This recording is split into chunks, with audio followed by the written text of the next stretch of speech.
अब ये आपका लास्ट एंड फाइनल डिस्कशन है ऑफ रिसर्च मेथडोलॉजी। आपने जितना भी पढ़ा इसमें हर एक पॉइंट मैंने डिस्कस किया हुआ है और आपका मेन ऑब्जेक्टिव ऑफ आउटलाइन यही था। और अगर कोई कमी हो तो बता सकते हैं। वो on the basis of research methodology कुछ कंप्लीट किया गया है on the basis of econometrics, और बाकी जितने भी टॉपिक्स हैं आपने पढ़ लिए होंगे शायद मेरे उसमें से जो मैंने स्टार्ट से पढ़ा है। तो फर्स्ट ऑफ ऑल मैं चाहता हूँ कि आप एक थीसिस या लाइफ में रिसर्च करना चाहते हैं तो उसके बारे में मैं बेसिक आइडिया देना चाह रहा हूँ।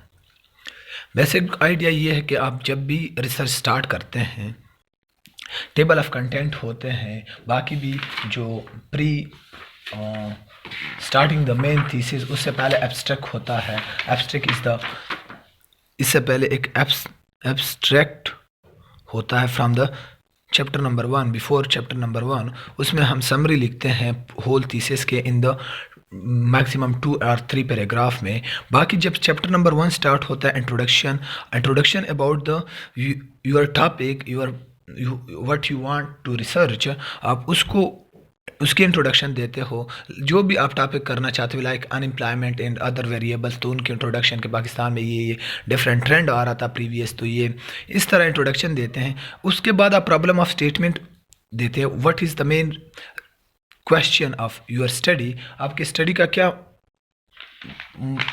प्रॉब्लम है, मसला क्या है स्टेटमेंट प्रॉब्लम स्टेटमेंट में कि ये जो इशू जनरेट हुआ है वो किस वजह से जनरेट हुआ है, उसका हम थोड़ा बेसिक आइडिया देते हैं। उसके बाद वो आइडिया दे के इसके बाद हमारे पास जो ऑब्जेक्टिव होते हैं कि ये प्रॉब्लम जो भी प्रॉब्लम जनरेट हुआ है लाइक अनएम्प्लॉयमेंट, तो अनएम्प्लॉयमेंट किस वजूहत से हुआ है तो आप उसका आइडिया देते हैं। इसी तरह फिर ऑब्जेक्टिव ऑफ द स्टडी आप उसको किस तरह सॉल्व कर लेते हैं उन प्रॉब्लम्स को, तो वो प्रॉब्लम आप सॉल्व करते हैं कि इस स्टडी ऑब्जेक्टिव ऑफ स्टडी ये है कि हम किस तरह अचीव कर सकते हैं अपने इस प्रॉब्लम के लिए हैंडल, ये हमने पढ़ा था। इसी तरह हिपोथेसिस हैं, हिपोथेसिस पढ़े थे हमने।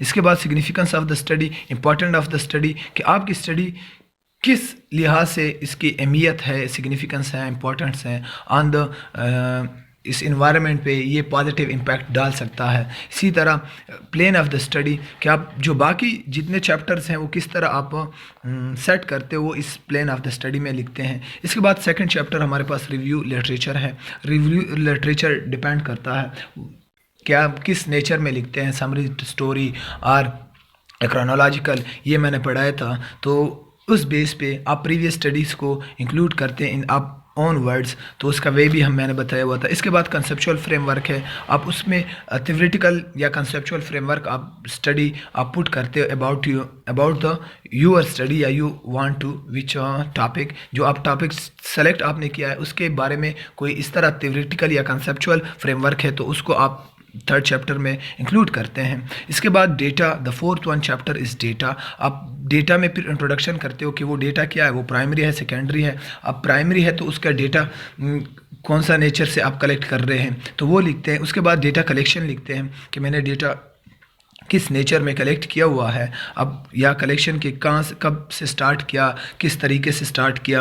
अगर प्राइमरी है तो आप डेट वो करते हो या आप मेंशन करते हो कि मैंने इस एरिया से डेटा कलेक्ट किया हुआ है। इसके बाद जो सर्वे इंस्ट्रूमेंट है या डेटा सोर्स है, अब सर्वे अगर करते हो प्राइमरी डेटा है तो आप उसमें लिखते हो क्वेश्चन या इंटरव्यू है जो हमने पढ़े हैं। इसी तरह जो डेटा सेकेंडरी डेटा है आप उसमें WDI या इकनॉमिक सर्वे या दूसरे सोर्स तो वो लिखते हैं। उसके बाद आप सैम्पल साइज़ फिर बताते हैं, पॉपुलेशन ये थी, मैंने इसमें इतने सैम्पल साइज़ जो सेलेक्ट की है on the basis of this random या जो अभी पढ़े हैं उस बेस पे। फिर उसके बाद डेटा एनालिसिस करते हैं और डेटा एनालिसिस बेस करता है वो एम्पेरिकल मॉडल्स पे। अब डेटा एनालिसिस हम किस बेस पे करते हैं, या डेमोग्राफिक करते हैं, डिस्क्रिप्टिव करते हैं या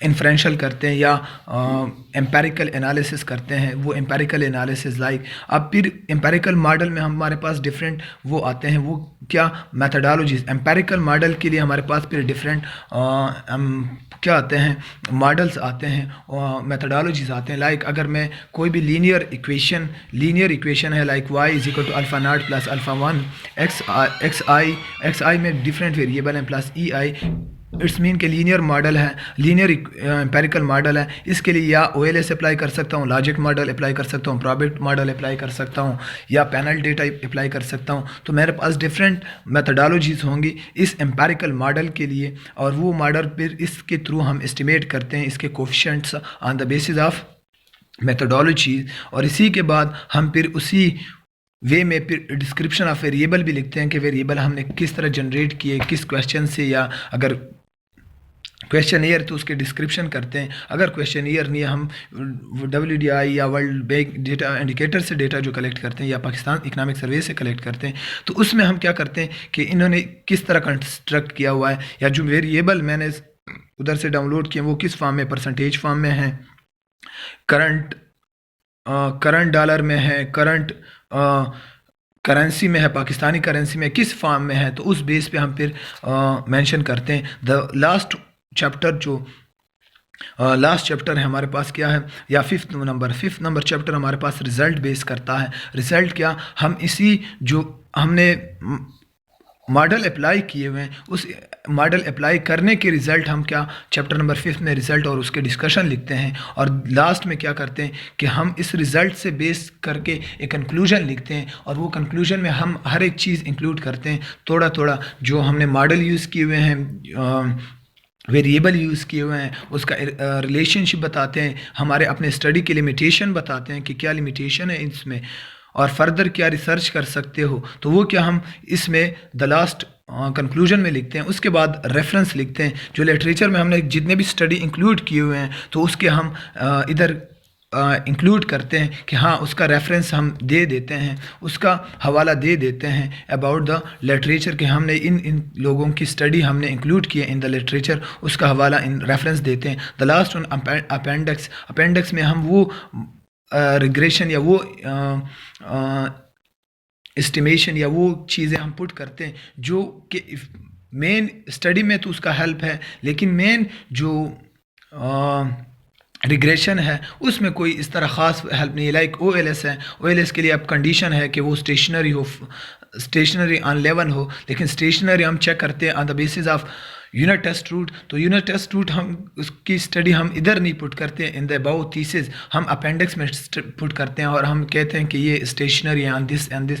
तो बाकी जो ज़्यादातर क्वेश्चन ईयर है वो क्वेश्चन ईयर हम अपेंडिक्स में डालते हैं, वो उसका मेन रोल तो इन द स्टडी नहीं है, लेकिन उसका बाकी जो डेटा है वो मेन रोल अदा करता है, तो वो चीज़ें हम इसमें पुट करते हैं। ये क्या, ये और ऑल एक थीसिस का मेन जो वे है वो ये है। और अब जो प्रपोजल है, research proposal is the only planning of this. आप पहले से प्लानिंग करते हो, ये क्या, ये आप 50-60 पेजेस अगर करते हो होल थीसिस, तो हमारे पास जो प्रपोजल है 3 to 5 पेजेस होता है। उसमें हम सिर्फ प्लानिंग करते हैं कि मैं फर्स्ट चैप्टर में मैं थोड़ा थोड़ा इंट्रोडक्शन देता हूँ, लिटरेचर तो थोड़े कलेक्ट करता हूँ, उसमें अगर कंसेप्चुअल आइडिया मुझे अवेलेबल है तो मैं पुट करता हूँ, अवेलेबल नहीं है तो वो स्किप करता हूँ। डेटा कलेक्शन सिर्फ मैं सोर्स लिखता हूँ, सिर्फ सोर्स लिखता हूँ, ना कि मैंने कलेक्ट किया हो। क्यों, वो source on the basis of previous literature के वो ये कहते हैं कि इस जगह से आपको डेटा मिलता है, तो उन बेस पे मैं 3-4 पेजेस 5 पेजेस में प्रपोजल लिखता हूँ, और मैं ना रिग्रेशन रन करता हूँ